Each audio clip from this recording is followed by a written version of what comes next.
locked in. Look at what we have here, folks. To the only show that matters. The cream of the crop. Duke loves wrestling. And there is no one that does it better than your host. I have come here to chew bubblegum and kick ass. The Duke. And I'm all out of bubblegum.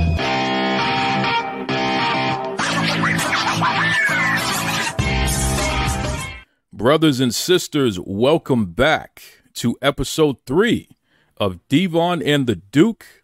This is a limited podcast series with your main man here, Duke Loves Wrestling, and of course, our favorite brother, the Hall of Famer himself, Devon Dudley. How you doing there, Devon?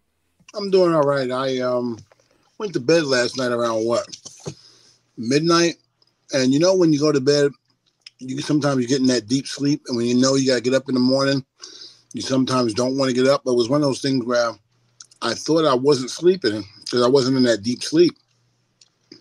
And all of a sudden, I look up at the clock, and it's 2 o'clock in the morning. I'm like, I had to be asleep for 2 hours at least. But my mind wasn't registering that. So it had a bad night last night, man. I got up at 4 o'clock in the morning. I was like, I'm not going to the gym. So I just did my DDP yoga at home. So listen, this is a thing here. You and your relationship with DDP Yoga. And I know that this is something that you teased last time we got together. So let's talk about this a little bit. You have been someone who has had some mobility issues in recent years, and it caught up to you. And you decided, you know what, it's time for me to address this because I need to get back and moving and grooving the way that Devon Dudley, the Hall of Famer, does. And you decided to give DDP Yoga a shot. Talk to me about that. Who have you been doing that with, and how's that been going? It's been going really good. I've been doing it with NXT former NXT superstar Bobby Fish. What happened was, after the back surgery, well, let's even go back further. I had the stroke in 2019, or 2020, I should say, November 13th to be exact. And I had lost some mobility in my left side. So getting all of that back with the personal trainer at the gym, which was great. And I thought I got it all back, but apparently I didn't. And then it was like 6-7 months later, I had back surgery. So cutting through all those nerves and doing all of that kind of almost put me back to square one again. And it was like, damn. So I went and got the trainer again, and we started doing stuff, and everything started coming back. It was good, but it just seemed like it was still, I had a little limp in my walk and everything. I was like, what the hell is going on?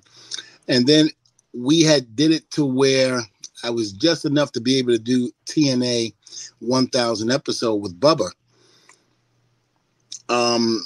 There was moments where I felt it, and there was moments where I didn't. Walking down to the ring was a little bit of a challenge, believe it or not to the point where it was noticeable, but just that what I was feeling.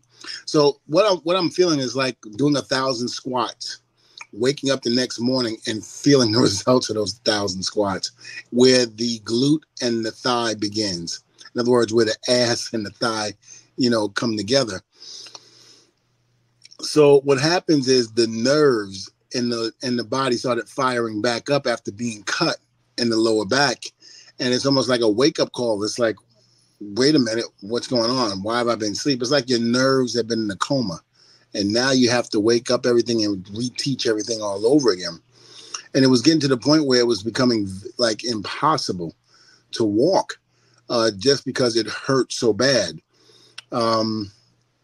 So after the 1000 episode, it kind of went down a little bit. And then all of a sudden, it was like I was doing everything that I was doing before the 1000 episode, but it just wasn't working. My wife had came to me and told me, she said, my dad had said something, why doesn't Devon call Dallas and see what's going on with that, with the DDP Yoga? Because of so many testimonies that we've seen and heard over the years since DDP Yoga has been in existence.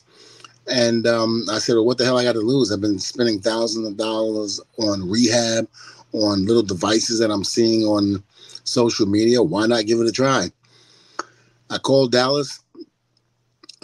He said, yeah, Devon. He was like, that's not even a problem. Don't even worry about it. He goes, I'll give you the app. He was like, but I would like for you to come down and visit with me as well. And I said, absolutely. I said, let me give it a shot. And I believed it because I seen the testimonies and I saw Butterbean, the boxer.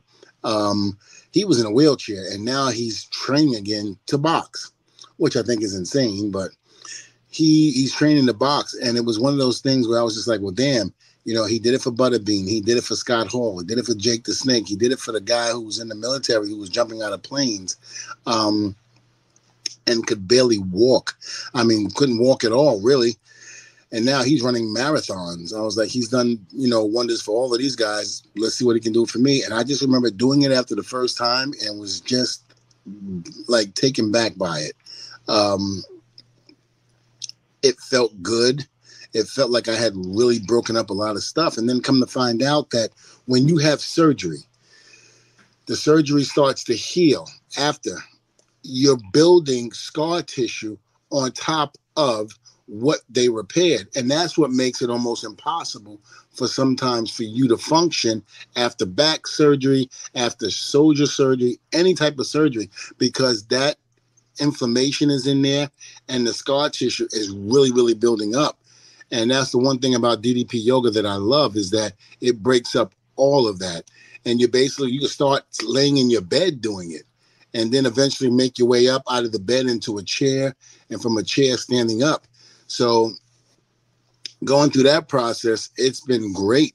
Again, I've been doing it with Bobby Fisher for now because Bobby Fisher is here in Florida. He's about 30, 45 minutes away from my wrestling school. And, you know, Bobby from NXT, he comes down and, you know, we go over to, he's certified and he has been tremendous, pushing me and everything to the point where I'm walking with no issues now and everything is good. Some people ask me, well, you're going to get back in the ring? I'm like, well, let's not get crazy. Let's just wait and see what happens. But if I do get back in the ring, it's, you know, me and Bubba here and there, special occasions, things like that. I'm not trying to go back for another run. I'm not trying to go back and to put my body back in traction with the way it was. I definitely don't mind getting back in the ring with Bubba every once in a while when it means something, but not just to do it, just to have another run. I'm very happy with my career and what I've done. I have nothing left in the basement to bring out. So now it's that nostalgia act, that you know, feel good moment. Hitting all the greatest hits is what I want to do now. And it seems to be working. Some of the independent shows we go to, things like that, and we do it.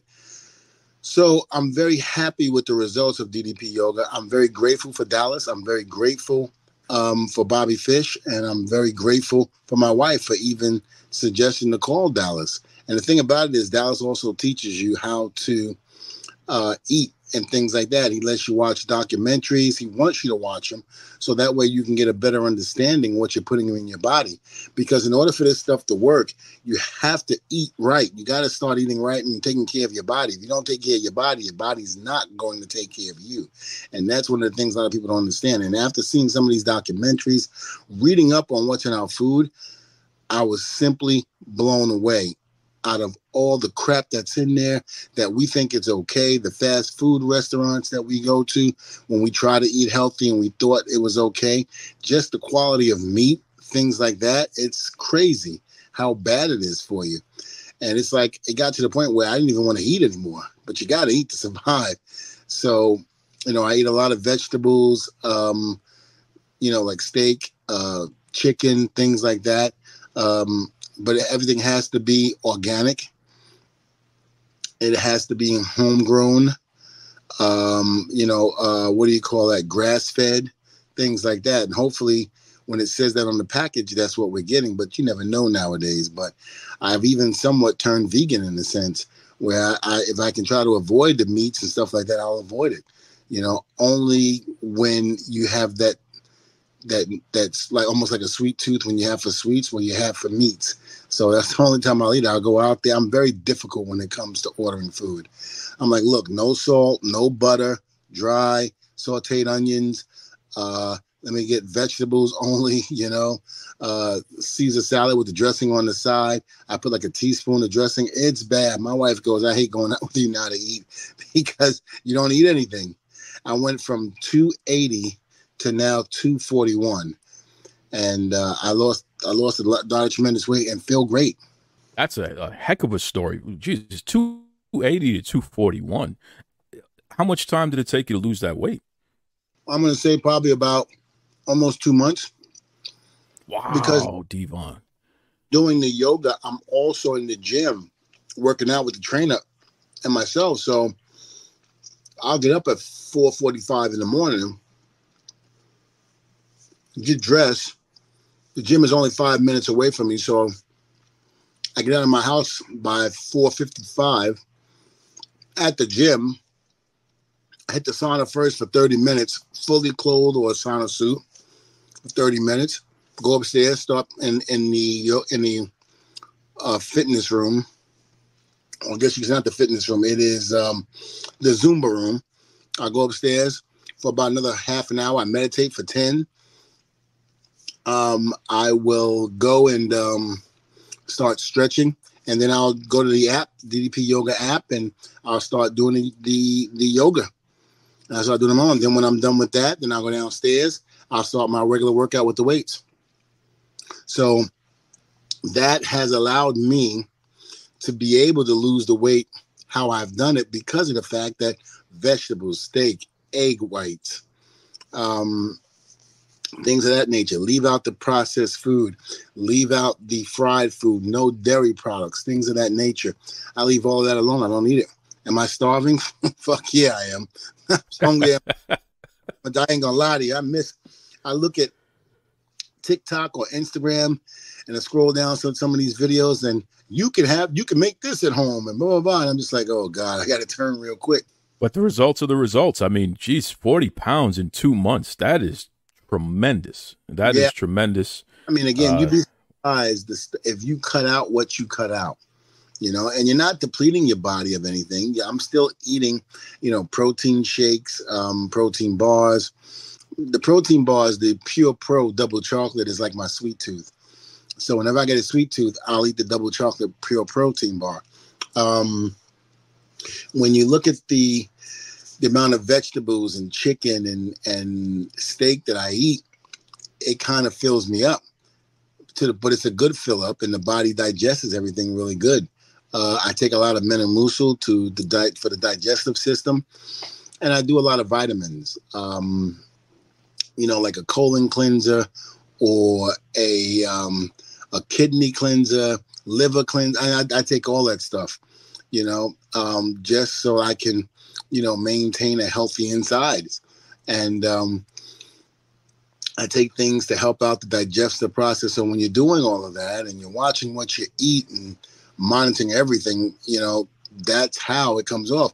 Again, most people, cheat in between croutons or anything like that. Every once in a while, I'll throw a crouton on my salad.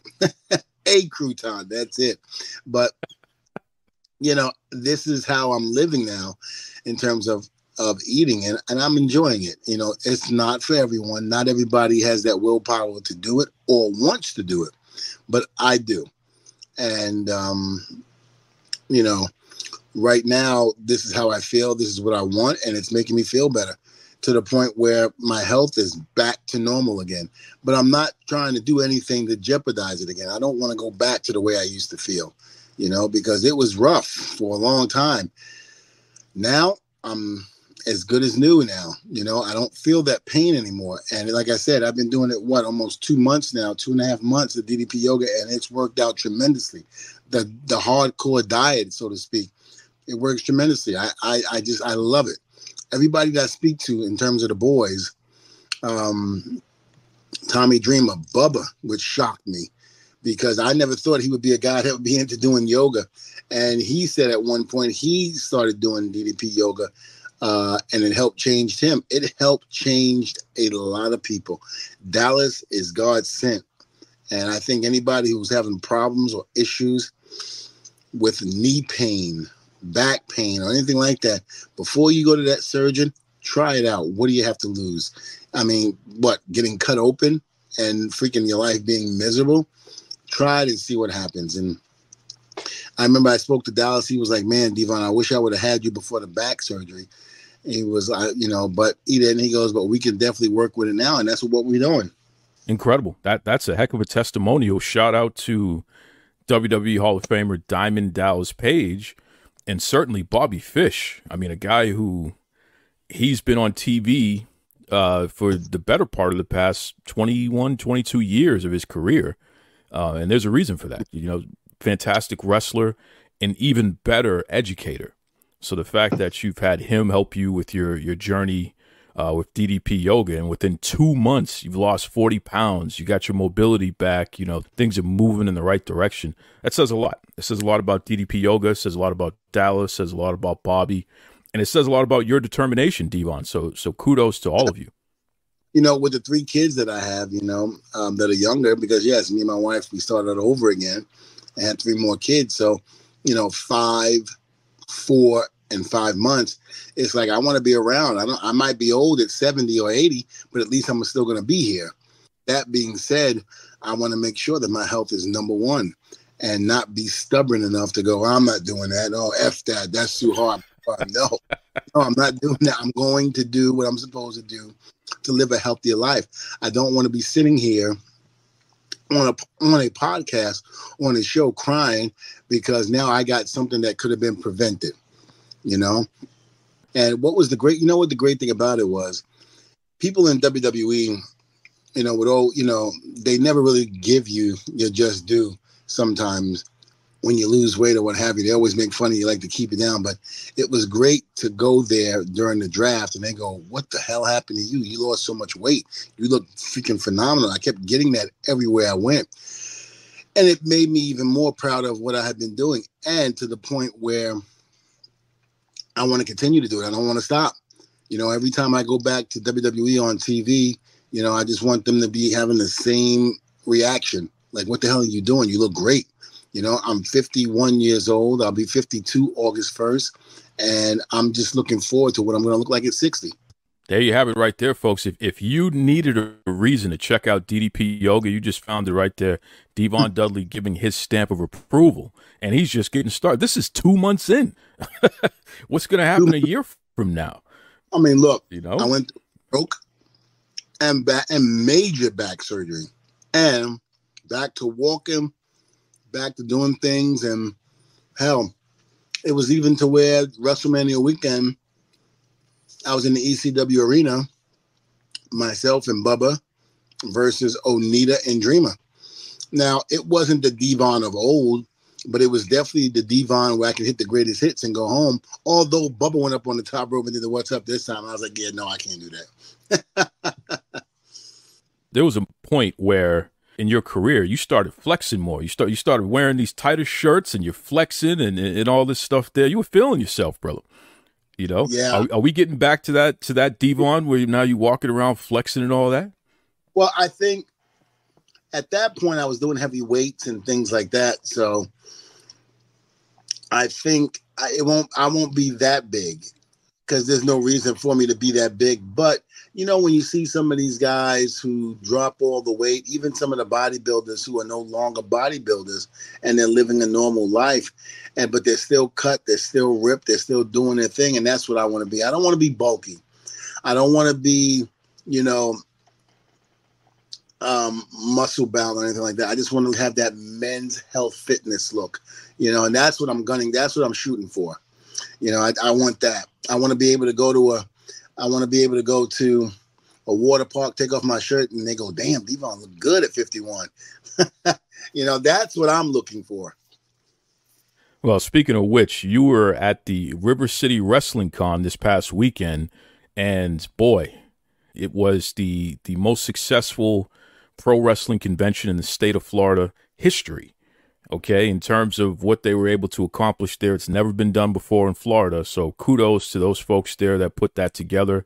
Nick, Sam, kudos to everyone who was able to build that thing. Obviously, the great fans and especially the great wrestlers like yourself there, Devon.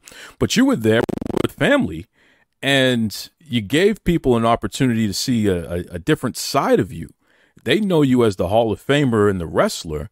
To see Devon Dudley, the family man, with the baby and the wife, and other people are bringing their families to meet you. Talk to me about that experience, man. How was that?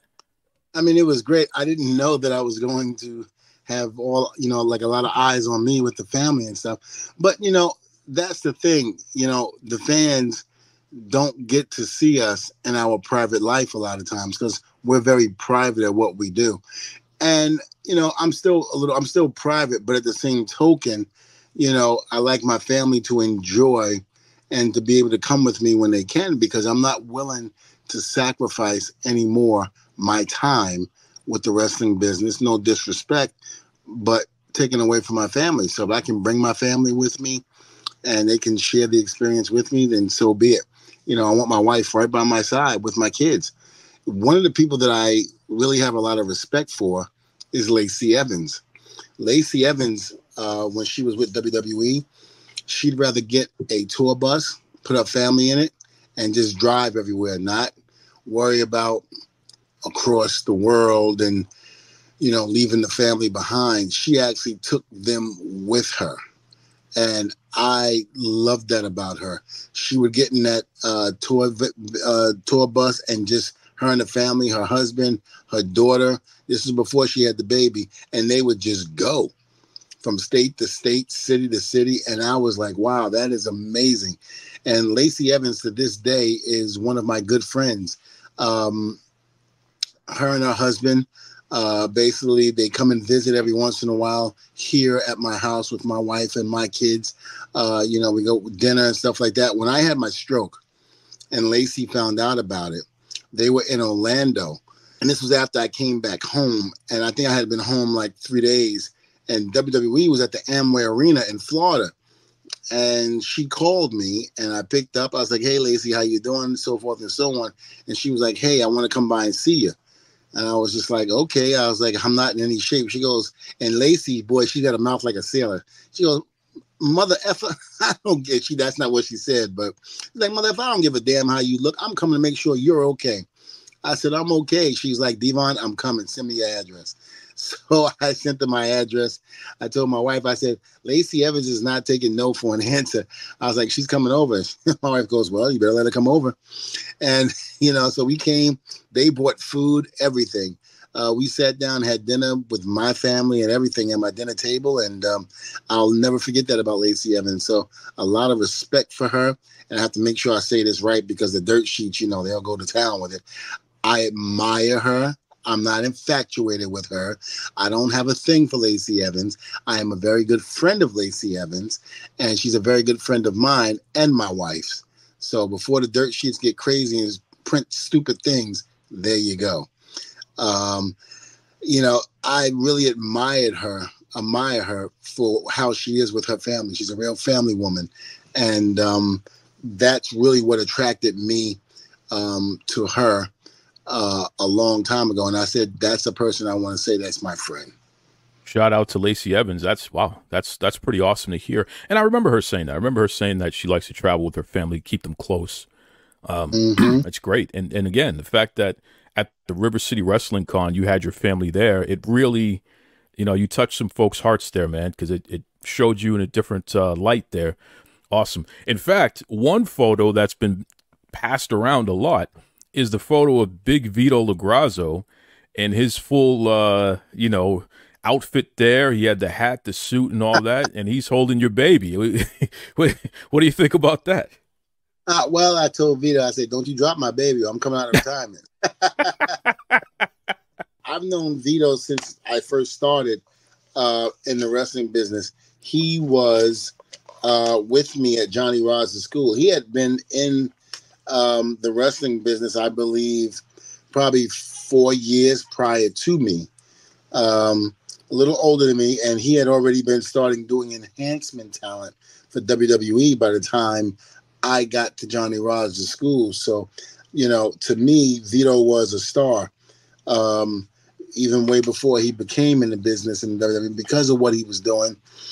He was already on TV and things like that. So it made me feel great to know that I'm training at a facility that another gentleman had came from that is now on TV and following his dream. So Vito and I have been, friends since 1991.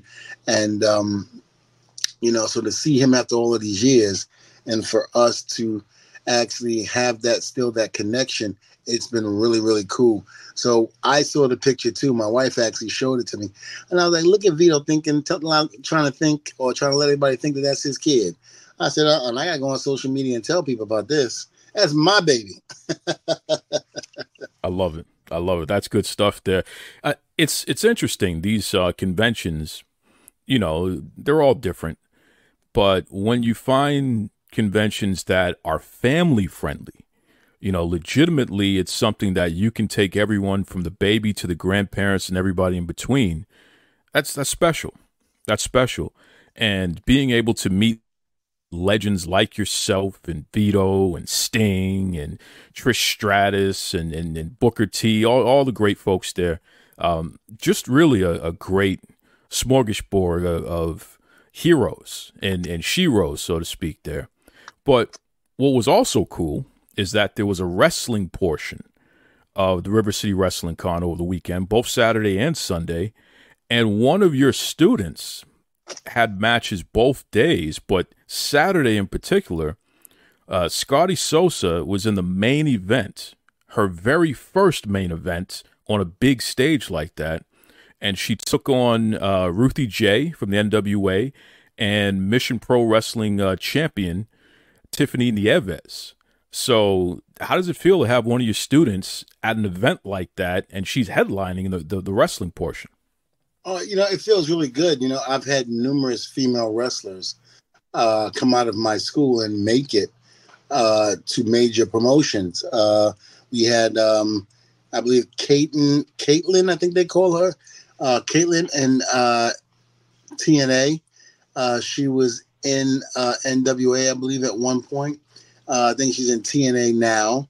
And I call her Lacey, and forgive me, I cannot remember her WWE name. Caitlin Carter. Yes. She's mine. Blue Pants, Leva, who used to be in NXT, she's mine. Another lady by the name of Mary Kate, who kind of did a witch doctor type of gimmick in NXT, but due to health reasons, she had to retire and could no longer wrestle anymore. Who else? Man, I've had so many.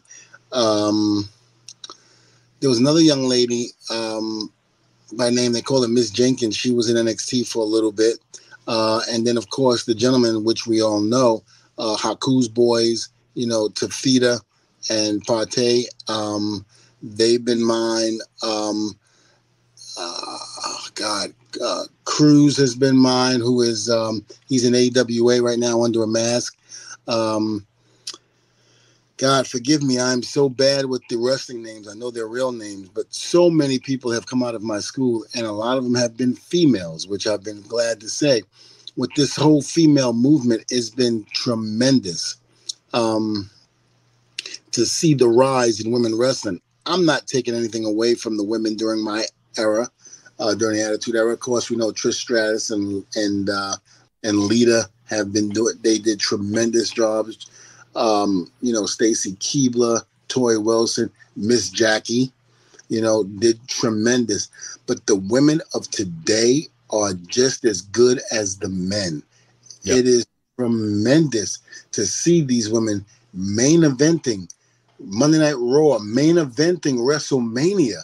I mean, it is great. And to have Scotti, one of my newest proteges, go out there and to main event this one, this was phenomenal. I loved it. So kudos to her. I'm so glad, I was able to have her go to River City Wrestling and to showcase what she's learned since being with me. Very proud of her and honored to say that she is my student. So kudos to all the women out there that are trying to make it and busting their behind and not being just known for tits and ass. They're being known for their ability to wrestle and to become athletes. So congratulations to all the women that are doing that. Absolutely, and it's funny. Scotti, she wrestled both days, so she main evented on Saturday, and then she was basically a semi-main on Sunday against Lindsay Snow, who's a mainstay down there in Florida. And Lindsay Snow, she's tough, man. So for Scotti to be in the ring and handle both of those situations, it's really her first big break, so to speak, in that regard.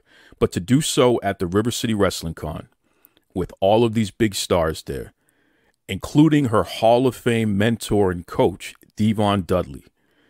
Man, you couldn't write it better than that. And ironically, she's been getting a lot of requests for interviews and a lot of fans she was able to gain. She networked. So, folks, you're going to see a lot more Scotti Sosa out there because she definitely made a big impression for herself. But again, Devon Dudley, this is the learning tree right there in that regard. And it's interesting because, we just had the NXT, or PLE, I should say, on Sunday there, and even the latest episode of NXT on Tuesday. It is clear that women's wrestling is something that is just blowing up like never before. And like you said, they're main eventing like the men are. There's just as much interest, and in a lot of situations, even more interest in the women than there are in the men, because it's fresh, it's quality wrestling. You got great storylines going on. I know with NXT, we just saw Roxanne. She was able to defeat Jordan Grace from TNA, the TNA Knockouts champion, taking on the NXT Women's Champion. And Roxanne, she reigned supreme. But that match was considered the best match of the weekend by far. Those two ladies tore it up. So the women are coming. And I just, tell folks out there, if you are a trainer, you have a wrestling school, and you're developing talent. If you're not focusing on developing women, like Devon Dudley has done for over a decade at this point, you're missing out, because you just heard some of the names that he just mentioned. A lot of his ladies are on TV, including Ref Jess, right? That's right. Jessica Carr, one of mine as well, the SmackDown women's referee. She's ours too. She trained with myself along with Bubba. And, again, it's just really been tremendous. And there's so many good women out there, and I'm not saying anything, and forgive me if I do, but if anybody take offense to it, I'm sorry. But, with AEW, I've seen some of their women wrestlers, and they are good, but it's like they don't showcase them enough to be able to put them in the spotlight like they do the men. And it's sad because they have some very good talent.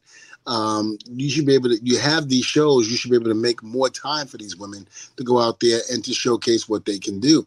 Just like WWE is doing with their women's division, just like TNA does with their division, just like NXT is doing with their division. You can't leave, the women out just because they're women. They're just as important to pro wrestling as the men are. So showcase them. Let them do what they do best, and that's entertain. Well said. Well said. And were you ever threatened, Devon, by the notion that women might main event, or that they're getting more matches on the cards when you were active, when you were really in the thick of things? Because some folks, they're bothered by that. They're threatened by women. Oh, they're taking our spot, and why are the girls on the card, and yada yada yada. Based on the way that you have dedicated yourself to developing whoever wants to be developed, and looking at who you've trained and how successful they've been, it seems like you are dedicated to helping women athletes continue to grow. When you were in the thick things as a wrestler, did it bother you that you had to compete with them, so to speak, in terms of being on the card? No, I don't think we were competing with them. The Dudley boys were the Dudley boys. We went out there and did what we were supposed to do and got over. And I think it's safe to say that, whenever the Dudley boys felt like we needed to turn it up, we did. So we were never threatened in any way, shape, or form by women's wrestling because they started getting notoriety or they were taking a spot.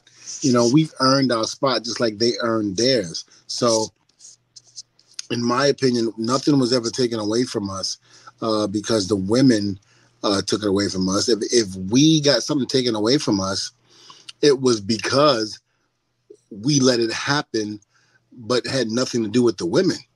And when I say let it happen, in other words, either we weren't doing what we were supposed to do, or the office did not see us fit being in that particular situation at that time. But I never felt threatened because the women took over a certain spot on the roster, because, as you know, we always was on Monday Night Raw, always on SmackDown. Very rarely did you not see us on the TV. Very rarely did you not see us at WrestleMania when we were in the company performing. So you let the work speak for itself, and because of that, you didn't have to feel threatened, because the cream rose to the top, basically, right? Absolutely. Anybody that says that they felt threatened, then apparently you didn't know how to do your job correctly, and that's all I'm gonna say on that. Ooh, coming in hot. The Hall of Famer Devon Dudley setting it straight right there for all you folks complaining about women being on these cards. Step your game up. Okay, it's just as simple as that. Step your game up, because the whoever's going to draw, whoever's going to make money for everybody, they're the ones who are going to be opportunities. There's no two ways about it, regardless of gender. That's the way it is. I want to throw something at you, Devon, because this came across recently. It's been trending online, and it's something that you and I have never talked about before. We have the Who Killed WCW. There's the series that's happening right now on Vice, produced by The Rock and $7 Entertainment and what have you. And Ric Flair, the Hall of Famer, legend. A lot of folks say he's the greatest of all time. Certainly, in my opinion, he's the greatest wrestler of all time. Rick has had a few outbursts as these old feelings keep popping up. And recently, he called out Bischoff and Vince Russo and said that both of them ruined WCW, and, went on a tirade. Well, this morning, he apologized for everything that he said, which is interesting because he said a lot. What's your take from a general standpoint, Devon? I mean, I understand that we all go through things in the past, but as you get to this point in life where you're pretty much, your career is slowed down, or you transition into different roles or what have you, is it worth it to still grind those axes, or is it time to kind of, obviously tell the truth, but at the same time leave on a positive? Well, Rick has gone through a lot with that organization, and he helped create that organization. He helped put that organization on the map. So there were things that Rick saw that basically wasn't right, and he spoke up about it, and people thought he was crazy, or people just thought he was trying to save his position or his spot. But, it all comes down to, when you look at it now, he was right about some things. Now, what those things were, I don't remember at the time. But again, there were certain things where, us on the outside looking in saw the writing on the wall. People that were within the company saw the writing on the wall. They got comfortable. And instead of, doing what they did to take the number one spot from Vince, they just got comfortable and started putting out stupid stuff that just did not make any sense. And Vince capitalized on that and took over. So I'm going to say Flair probably had some justification in saying what he said. There might have been some things that might have been a little too harsh. There might have been some things that could have been avoided as saying, but he said it, and it is what it is. Listen, Eric Bischoff has admitted that he has made mistakes, and he knows the mistakes that he's made. And at one point, I believe Eric might have even pointed it out, the things that he has made mistakes on. But again, we all go through it. And, it's unfortunate because WCW, NWA, whatever, it was such a great organization. But, certain things that were done within the company back then should not have been. And maybe if they didn't, and they were, doing the right thing for business, maybe they would still be around to this day. We might have three organizations, WWE, WCW, and AEW. The same could be felt for ECW. There were things that were done internally, that caused the company to fold, and it is what it is. It's water under the well. I don't think we should harvest on it. I don't think we should continue to just, keep, talking about it or crying over something that's no longer going to come back. It was a great time. I think, like everything else, everything has an expiration date. And it was unfortunate that expiration date came in the early millennium. And what was it, 2001, I believe it was. So, it's unfortunate, but it happened. So again, I can understand Rick feeling the way he feels just simply because he was there from the beginning. He was there when business was up, business was going. And I'm sure he had a hand in a lot of that stuff. So to put Rick on the back burner during some of those times and just thinking he's too old to go in there, or he's too old to have an opinion on what he wanted, what he thought was going on, I think that was wrong. You need to listen to people that have been there before you and that helped start the organization. That way, maybe the mistakes that were made would not have been made. And again, Bischoff has admitted that he made mistakes. Bischoff knows what the mistakes were. And like he said, given the opportunity again, he would definitely correct them. By the time Bischoff realized, what was going on, it's out of Bischoff's mouth. By the time he realized what was going on, it was too late. The nail was almost hammered. The last nail in the coffin of WCW was almost nailed completely shut. So, I get Rick. I understand what he's saying, but you can't deny that Rick did not help that company get put on the map. Great point. Balanced. Now, Ric Flair, so you heard it. Devon Dudley, he had you back on that one. So please don't cuss us out now, Rick. Please. Rick's at that age now where he going to say it. That's just the way it is. Well, again, in terms of Bischoff and Flair, they're both friends of mine. Again, not there knocking Eric. But again, he realizes his mistakes that he made, and there's nothing Eric can do. He can't go back and try to reopen WCW and fix the mistakes that were made. And again, we understand Rick's frustration because you try helping to create something and then have it taken away from you because of bad judgment calls. You'd be pissed off too, especially on the level that Rick was in WCW at the time. Well said. What's your take on Vince Russo? Because like you, he's a product of Gleason's. He's a product of Johnny Rod's. Not as a wrestler, but certainly as somebody who's developed in the business. What's your take on Russo? Well, Russo and I have had this talk. He came to Johnny Rod's school when I was there. There is a gentleman that I think might have been Russo, because him and I talked about this. There was a guy that came down there that I can recall vaguely that kind of looked like Vince Russo, that looked like Vince, and I wasn't sure if it was him. And I remember asking him about it because this guy came down with another guy that was looking to join Johnny Rod's school, but the guy never joined. Big muscle-bound guy. Vince did not have any recollection of that, but he said that he remembered seeing me down there, and I just did not remember. And then when I started thinking about it, I was wondering if he was that guy that I thought that might have been the guy that I was telling him about.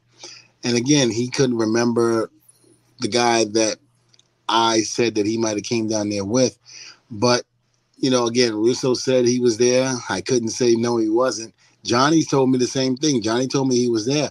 I just could not remember, him being there. But in terms of him, the crazy ideas that he had, what was it, the Viagra on a pole match? Stuff like that. I know. Vince had came up with some wacky stuff, given who was the actor from Scream? David Arquette you talking about?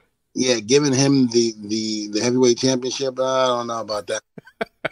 Still, I remember me and Bubba used to tease him all the time about that in TNA. and even giving what's his name, Bagwell's mom, the tag team title. Oh my God. That was, there were crazy ideas that Vince did. It kind of reminded me a little bit of another crazy individual that's running a company right now. It's just things that should not have been in the wrestling business. But it was, and we look back, we laugh at it, we cringe at it. But at the same token, guess what? We remember it. So it is what it is in that aspect. So do I think he had a hand in the Attitude Era? Absolutely. How much of a hand?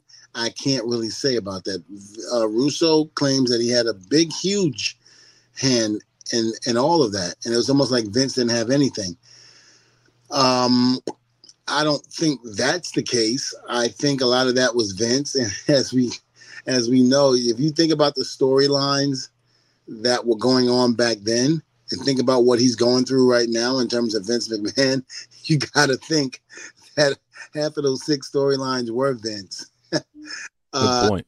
Good point. But, again, I think he had a tremendous hand in helping Vince with some of those storylines from back then. He was definitely instrumental in bringing Bubba and myself into WWF at the time we came in, because he watched ECW. He knew who we were. Vince didn't know. A lot of people in the office in WWF did not know who the Dudleys were, but Vince knew. And he set up the meeting and everything, the calls, everything. And we went down there.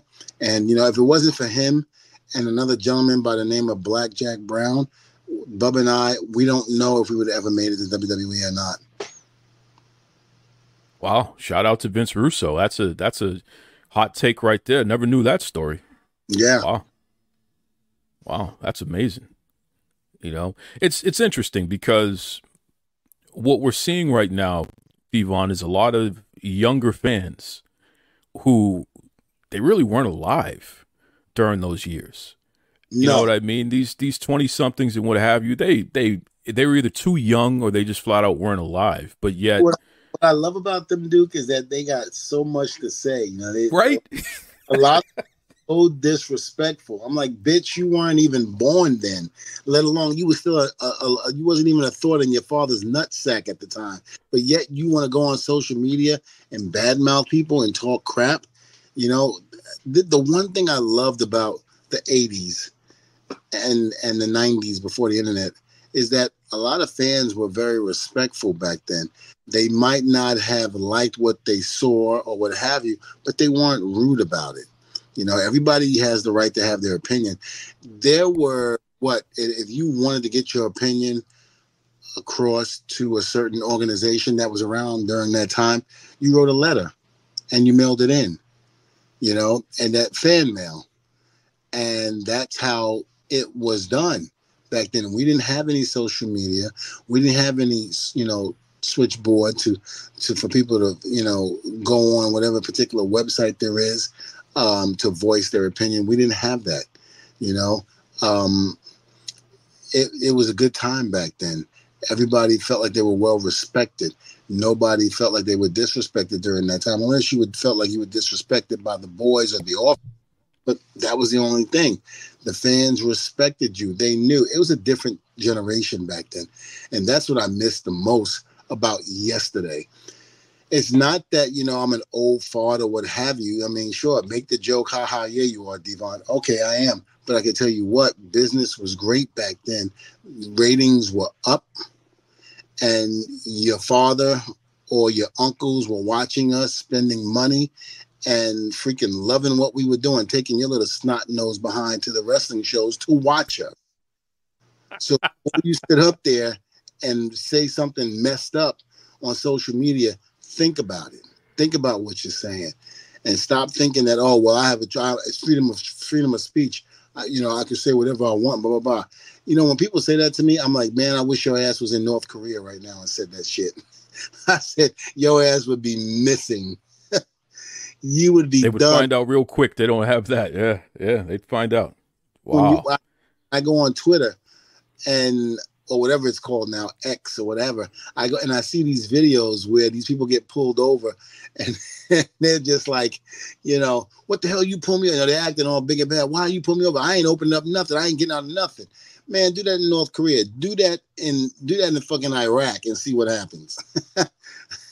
See what ass will be in a world of trouble. And people are like, well, we're not in Iraq. We're not in North Korea, blah, blah, blah. This is why we're in the land of the free, the home of the brave. I said, that's the problem.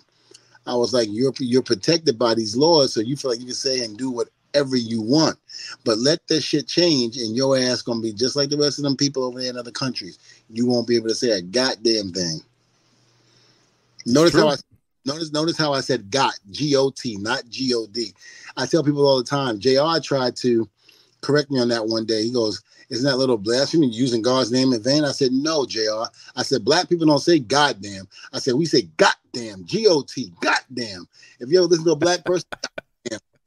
I said, we don't say goddamn. I said, no disrespect. I said, but white people say goddamn. We don't say that.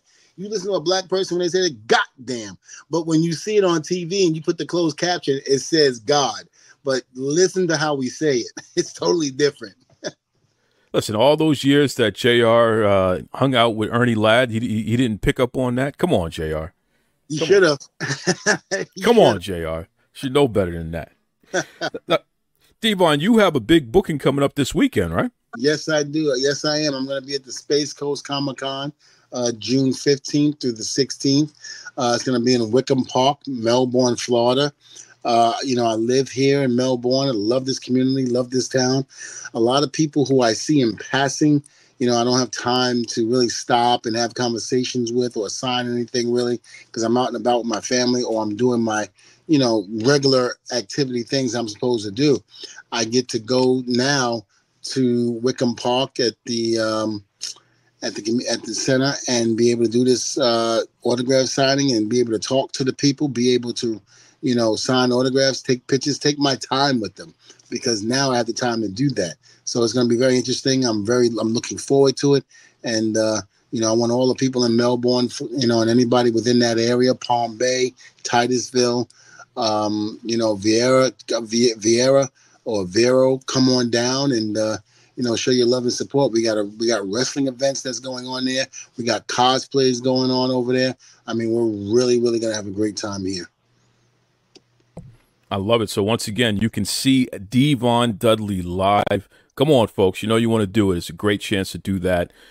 Great dude. Always puts on an entertaining, warm atmosphere. That's what it's all about. When you meet your heroes, a lot of folks say don't meet your heroes. Well, Devon Dudley, I can tell you, so many folks have talked about him at the River City Wrestling Con and how wonderful it was to meet him. So certainly you want to do that this weekend if you're down there in Melbourne, Florida, for sure. Devon, what's the best way folks can follow you online? All right. Well, you can follow me online on Instagram at Testify Devon. That's Devon spelled D-V-O-N. You can also reach me at DDA, Devon Dudley Academy, on Instagram as well, and Twitter at Devon Dudley on Twitter. And, I answer the inbox. I look at them and, all the great fans that write in, they'll be able to testify that I do. And, that's a great way to get in touch with me, especially for any bookings or coming down to check out the wrestling school to see maybe if you have what it takes to become the next WWE, AEW, NWA, or TNA superstar. If you do, give us a call, please. Give us a call, and we'll be down there getting ready to teach you just like we've taught so many other people. And you can contact us. Our number is 407-790-7800. Again, that's Devon Dudley Academy, 2720 Forsyth Road, Unit 318, Winter Park, Florida. I love it. I love it. Listen, we have one of our young listeners, a young man by the name of Jackson. He and his godfather, T-Bone, a.k.a. Nick Tambasio, they listen to the show, and Jackson just turned 14 years old, Devon. What do you got to say to Jackson? Well, happy birthday, Jackson. And, if you ever feel the urge to come on down and test the waters out and see what you got, see what you have to be a WWE superstar, come on down. I'll be more than happy to teach you. Hell, I'll even be able to teach you how to put somebody through a flaming table. Oh, my brother, testify. So next time, be kind to yourselves and be kind to others. Take it away, Tony Schiavone. This is Tony Schiavone, and we're desperately out of time on Duke Loves Wrestling.